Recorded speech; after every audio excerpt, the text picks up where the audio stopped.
Diante do texto do livro Apocalipse que apresentaremos hoje, nós aconselhamos a leitura do capítulo 6 do profeta Zacarias no Velho Testamento da Bíblia Sagrada. E por que fizemos isso? Porque a leitura desse capítulo já nos traz uma boa reflexão, é um bom tema para reflexão a respeito desse trecho do Apocalipse que nós vamos apresentar a partir de agora.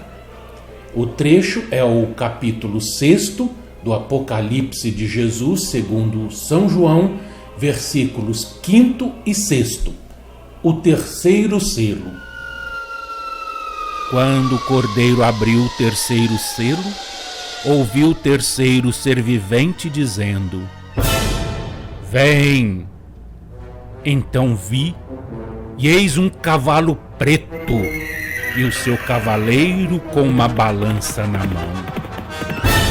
E ouvi uma como que voz no meio dos 4 seres viventes dizendo: uma medida de trigo por 1 denário, 3 medidas de cevada por 1 denário, e não danifiques o azeite e o vinho.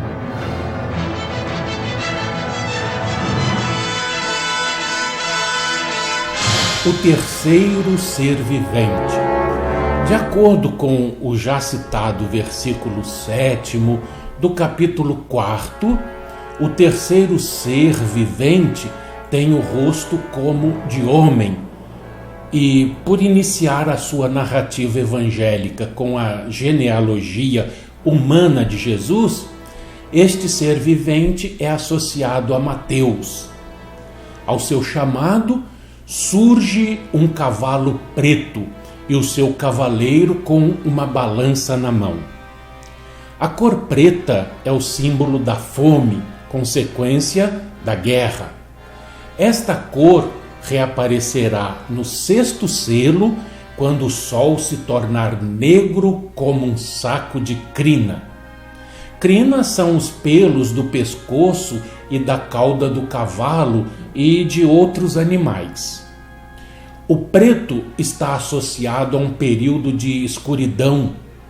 Alguns textos do Novo Testamento referem-se à condição de viver na escuridão, sendo por isso uma temporada de fome espiritual. A balança é para medir o grão, que é pouco e sobe de preço constantemente. Parecem os dias atuais, né? A escassez parece não afetar o vinho nem o azeite de oliva, considerados desde a antiguidade como artigos de primeira necessidade. O azeite era usado na alimentação e para pôr em ferimentos, para passar no corpo como cosmético, para a iluminação e para a unção de doentes e de hóspedes. O vinho, usado como bebida, de acordo com a narrativa de Lucas, capítulo 22, versículo 20, e Marcos, capítulo 14, versículos 23 e 24, representa o sangue de Jesus que foi derramado em favor da humanidade. Fruto da videira que o Mestre não tornará a beber até ao dia em que o beber de novo no reino de Deus ao lado de seus discípulos. O trigo era alimento principal e a cevada alimento dos pobres e dos animais. Uma medida de trigo servia para alimentar uma pessoa apenas.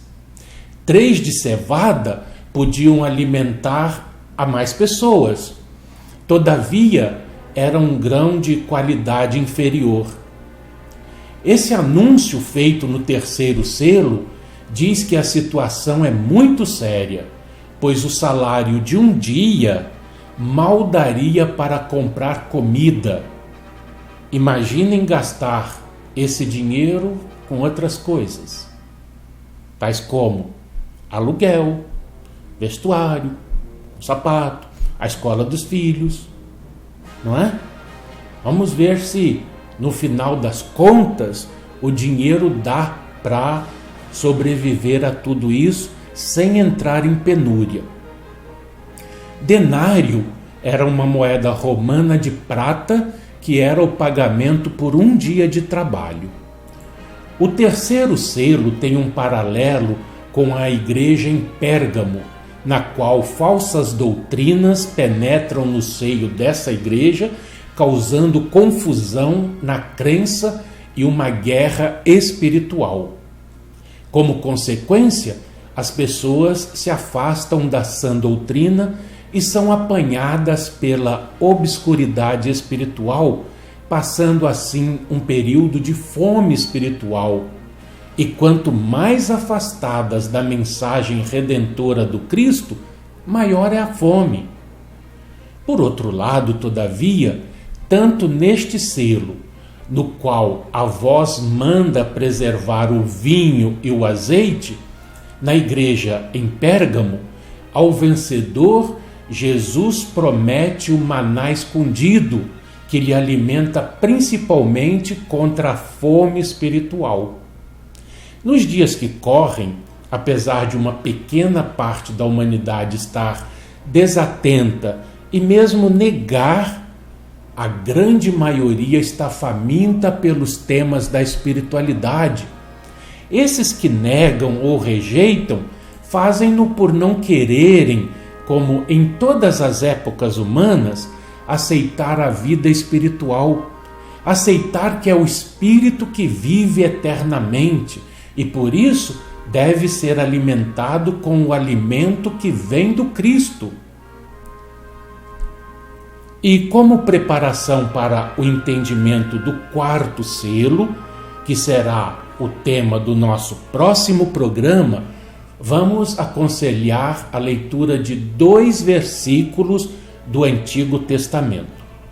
Falamos do profeta Jeremias em seu capítulo 15, versículo 3, e do profeta Ezequiel, capítulo 14, versículo 21.